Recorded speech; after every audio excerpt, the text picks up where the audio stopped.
Joe Biden is facing serious backlash. President Biden has recently made a significant announcement that impacts every EV manufacturer. His declaration is straightforward and emphatic. The future belongs to EVs. So, it raises the question, why the resistance to EVs now? It's crucial to keep the production momentum going. This comes off as a pretty bold move, especially considering the current EV market crash that's about to come. In this era, we've seen Biden avidly promoting EV incentives, aiming to rally everyone behind the electric revolution. However, here's the startling truth. The middle class is not embracing EVs, leading to dwindling sales and financial strain for companies. For instance, Ford is incurring a loss of $36,000 per vehicle sold. GM's entire range is unprofitable, and even Tesla, the frontrunner, has had to reduce prices. The slowdown in EV production is perplexing, prompting questions about this sudden shift. What's driving people away from EVs? Are they truly a viable option? Contrary to perceptions of thriving EV sales, President Biden is scrambling to prevent the EV sector from collapsing. Let's delve into what's happening. The general public is nostalgic for the era of combustion engines and resists being coerced into the EV landscape due to political motives. Nonetheless, the government is pressuring car manufacturers to transition to EVs, potentially at the expense of the middle class. Before we explore the details of this dramatic transition, it's important to examine President Biden's initiatives to promote EVs and gradually eliminate combustion engines. So, here's the situation. Biden's vigorous endorsement of EVs is well known, but over 3,000 car dealers across the nation are urging a slowdown on this agenda. Their rationale? There's a lack of genuine demand for EVs, which seems quite surprising. These dealers represent a diverse array of major automotive brands in the U.S. They form a significant coalition that's expressing concern over the present state of EV sales. Despite the initial enthusiasm for EVs, the reality is proving to be quite different.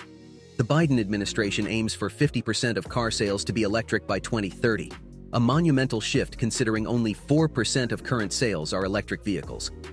However, dealers report that EVs remain unsold on their lots, despite price reductions and various incentives. This situation is a major cause for concern. Now consider this. If EVs are as beneficial as touted, why aren't they selling more rapidly?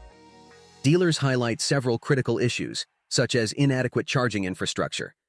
Owning an EV means needing accessible charging options, which are currently insufficient, making it inconvenient for consumers. Then there's the matter of the energy grid, which isn't quite equipped for a large-scale transition to EVs. The notion of the average person shelling out $60,000 to $70,000 for a car that only gets 250 miles per charge seems unrealistic. And let's not even delve into the complexities surrounding battery production.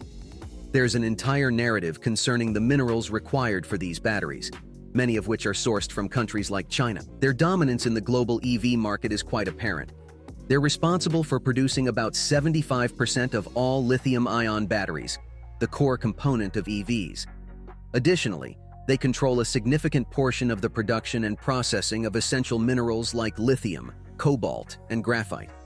This dependence on a single nation, especially one that's in a financial tussle with us, could spell trouble. Car dealers are urging President Biden to take a step back and reassess. They're advocating for more time to refine battery technology, make EVs more cost-effective, and enable the U.S. to develop its own mineral resources. They also stress the importance of the public naturally gravitating towards EVs rather than being compelled by regulations. Looking at the numbers, gasoline vehicles accounted for 93% of new car sales in 2022. This dominant figure highlights the continuing preference for traditional cars.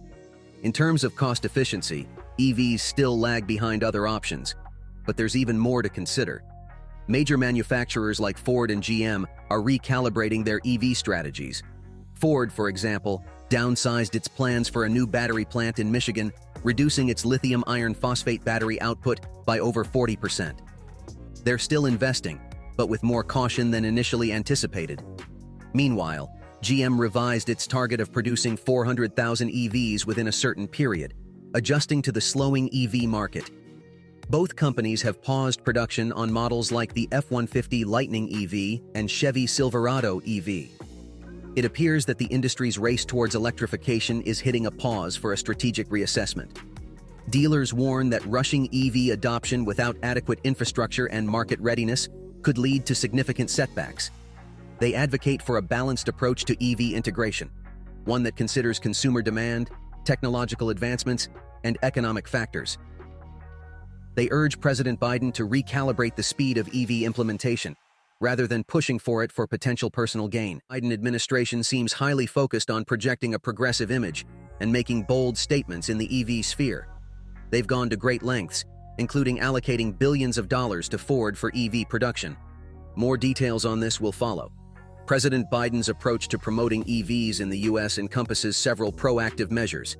These efforts are primarily centered on increasing EV adoption, building necessary infrastructure, and enhancing domestic manufacturing.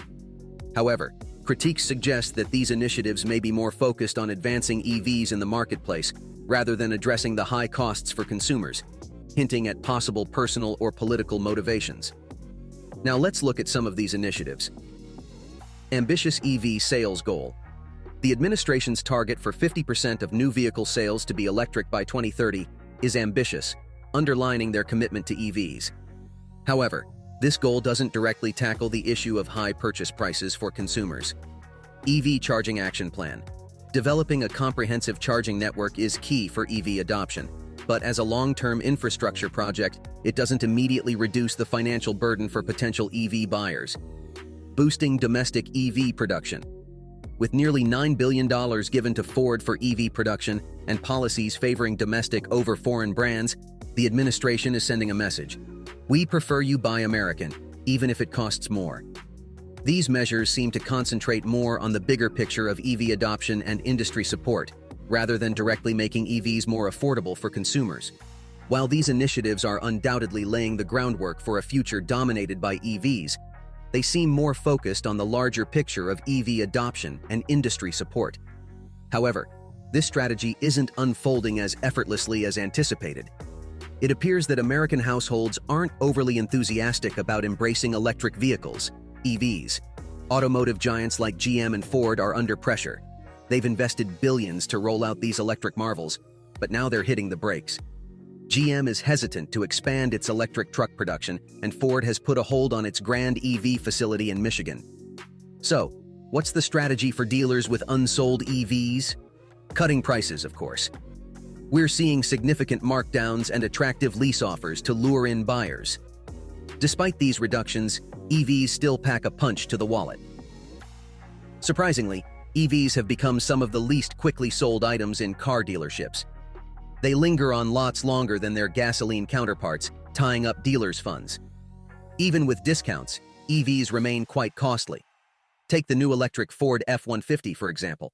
It's priced at a steep $50,000. In contrast, a standard F-150 is priced under $37,000. The difference, even with tax incentives, is hard for many to justify. Former President Donald Trump has expressed skepticism about the hasty transition to EVs. He's the traditionalist who prefers the rumble of a gasoline engine and hasn't fully embraced the silent, battery-operated vehicle concept. In essence, Trump views EVs as overpriced, lacking in practicality, and potentially harmful to the conventional automotive sector. Trump's standpoint is essentially, why risk everything on an expensive and untested technology? He champions economic nationalism, fearing that EV mandates could jeopardize the U.S. auto industry. His concern extends to jobs, the industry's future, and America's automotive standing. Trump does have a point about the high cost of EVs. Not everyone is keen on spending $50,000 on a new electric truck. He also addresses concerns about their range.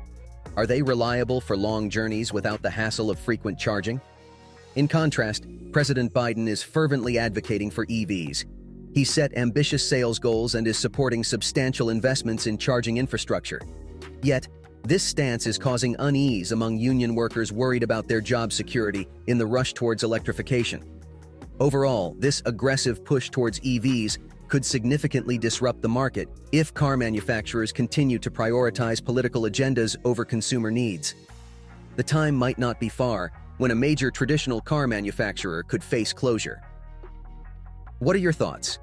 Are EVs the definitive future, Or should hybrids be reconsidered? Share your opinions in the comments below. And while you're here, remember to hit that like button and subscribe to the channel.